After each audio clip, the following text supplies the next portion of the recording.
Hi, this is Rabbi Sandra, and welcome to Rabbi Talk. When I was young, my mama said to me. When I was young, my mama said to me, you can be anything you want to be.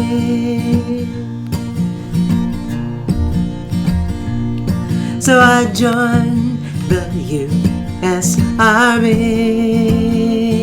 so I could fight for my country,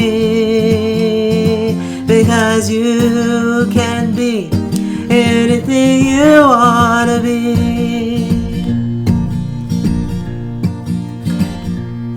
Then I got me a graduate degree. Now I'm a rabbi, look at me, because I can be anything I want to be.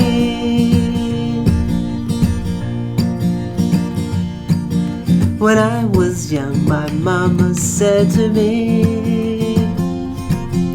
When I was young, my mama said to me, you can be anything you want to be.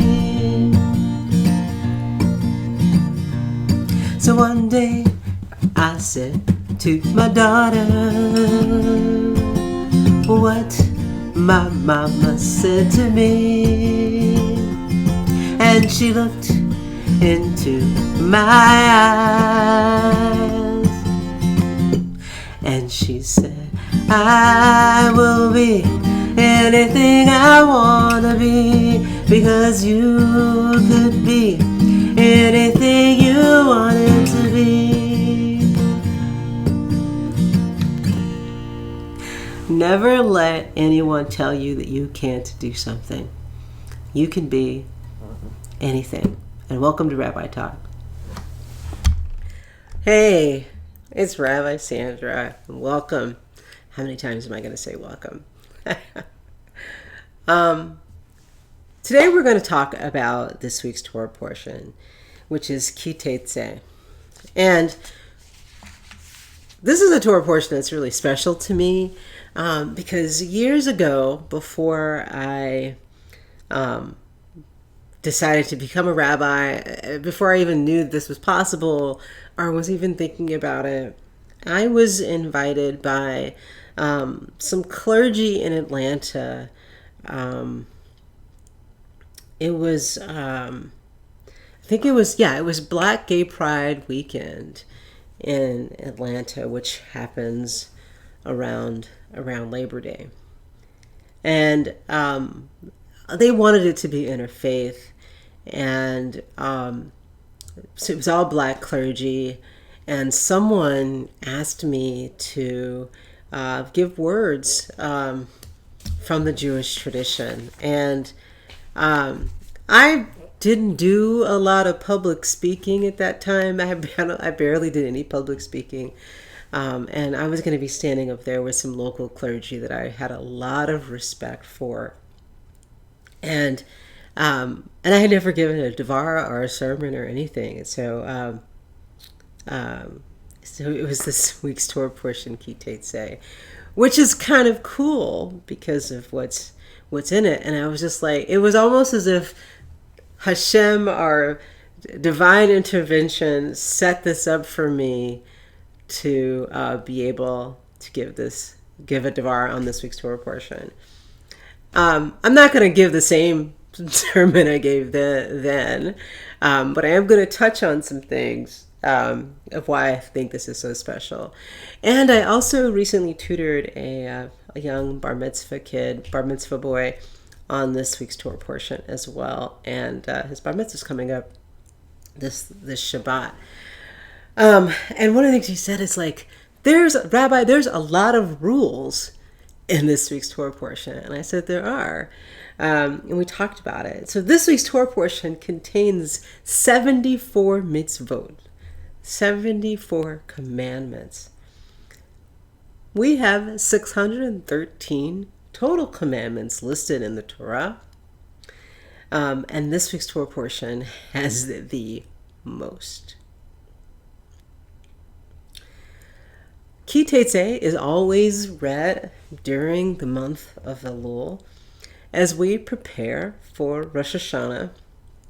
And with all of the commandments mentioned in this week's Torah portion, I think it serves as a reminder to us as we end this year and prepare for the next, that we must be especially careful about our behavior towards others. Now, one of the reasons why I think this Torah portion was perfect for me during Gay Pride in Atlanta was this section that I'm about to talk about. One of the commandments listed in this week's Torah portion has been used to harm those who identify as LGBTQIA, lesbian, gay, bisexual, transgender, queer, and questioning, and the A is asexual. This text has been used to harm folks who identify as queer, folks who identify as the alphabet mafia. That's a new term I learned on TikTok. Gender non-conforming folks. So it's been used to hurt people like me. Because in Deuteronomy 22, verse 5, it reads, the translation from Sepharia, "A man's attire shall not be on a woman, nor may a man wear a woman's garment. Whoever does these things is an abomination to the Lord your God." I'll read it again. "A man's attire shall not be on a woman, nor may a man wear a woman's garment, because whoever does these things is an abomination to the Lord your God." Now, you can imagine that this text was used to harm gay people, and there are still evangelical ministers out there that still use this text to harm people. And I also would imagine that this had a lot to do with the dress codes that existed in the 20th century around policing attire, policing clothing on people. For those of you who don't know, many states had laws, and many states had laws saying that, that you had to wear a certain number of clothing appropriate for your gender or your sex.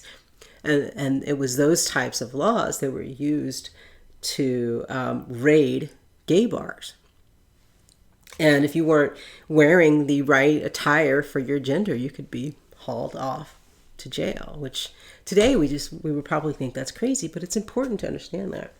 Now, what's interesting about this, like I said, this text has been used to harm gay people. It was used to harm those who cross-dress. It was used to harm transgender people. It was used to harm queer people. And I'm sure it's still used, even though we may think this is archaic. I'm sure it's still used today to harm many members of the LGBTQIA community and people who do not fit the gender binary.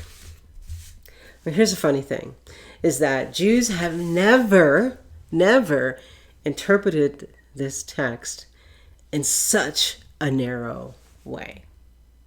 The great medieval Rabbi Rashi explained that this verse is not simply a prohibition on wearing the clothes of the opposite gender. Rashi, now if you want to sound like you know what you're talking about in the Jewish world, you quote Rashi. Rashi writes that such dress is prohibited only when it will lead to adultery. So dressing in the opposite gender clothing is only prohibited if you are out to do some stuff you are not supposed to be doing, you shouldn't be doing, that.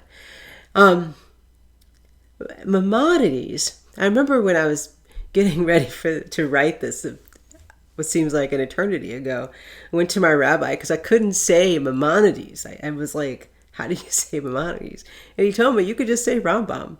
I was like, oh, they're the same people? I didn't realize that Rambam and Maimonides were the same people, same person. Anyway, Maimonides is 12th century codifier of Jewish law claimed that this verse is actually intended to prohibit cross-dressing that is for the purpose of idol worship. In other words, wearing clothes of the opposite gender is forbidden only when it is for the express purpose of causing harm to our relationship with our loved ones or to God.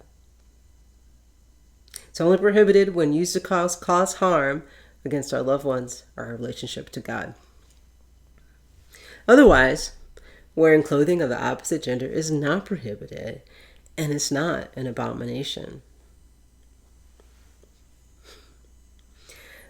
The Torah is asking us to not misrepresent ourselves, which we can understand as using external garments to conceal our inner selves.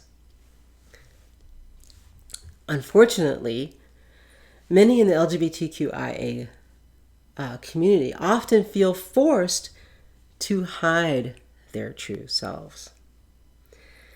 In our society, the penalty for expressing ourselves as fully as LGBTQIA people is often severe and can include verbal, sexual, or physical abuse and discrimination.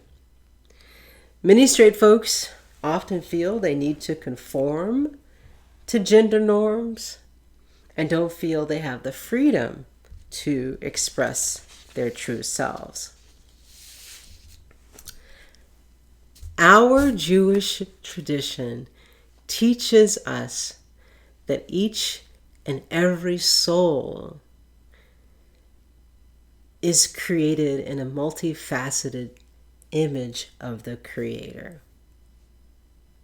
When we try to conceal who we are, we cause ourselves harm.